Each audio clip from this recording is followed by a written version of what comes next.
So you're asking, could it constitutionally be done? We can ask our constitutionalist here.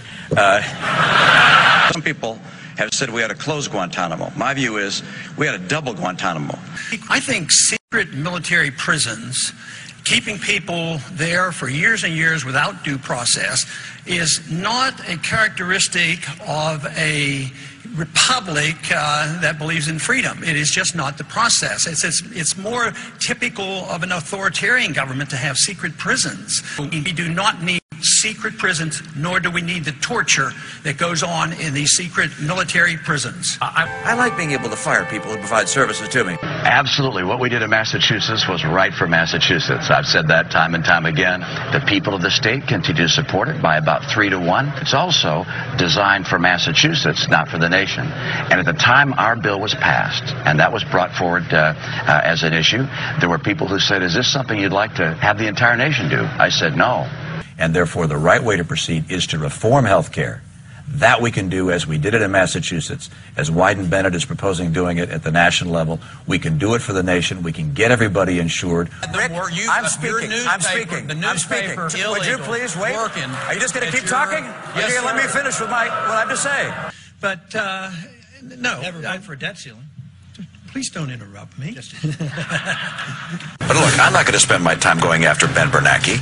I'm not going to take my effort and focus on the Federal Reserve. I think there's no doubt that the Federal Reserve is immoral, it's unconstitutional, and it's a disaster, and we don't need it. Should the chairman of the Federal Reserve be appointed again? I think he's doing a good job. You do? Yes, I do. And I think it's important to have the Fed as an independent agency. I do not think you want to have the Congress of the United States trying to pull strings at the Fed. The Federal Reserve is given a responsibility to protect the value of the dollar. That's what stable prices are all about. Well, we don't even have a definition of a dollar. You know, we ask about the definition of a dollar and say, oh, it's whatever it's buy. Well, every single day it buys less than the next day. And to me, it's sort of like building an economy and having economic planning like a builder had a yardstick that changed its value every single day. I mean, just think of the kind of a building we have. What have you done to investigate the off-balance sheet transactions conducted by the Federal Reserve, which, according to Bloomberg, now total $9 trillion in the last 8 months? I'll have to look specifically at that Bloomberg article. I'm not, I don't know if I have actually seen that particular one. If you were President of the United States, would you need to go to Congress to get authorization to take military action against Iran's nuclear facilities?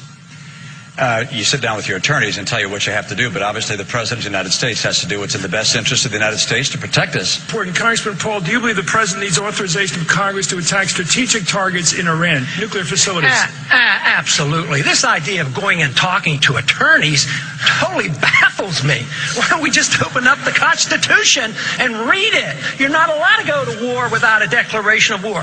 Now, as far as fleeting enemies go, yes, if there's an imminent attack on us, we've never had that happen in 220 years. The thought that the Iranians could pose an imminent attack on the United States is preposterous. There's no way. This is just just war propaganda. Continued war propaganda. There are a lot of reasons not to elect me. What's your plan for tonight? Tell the truth.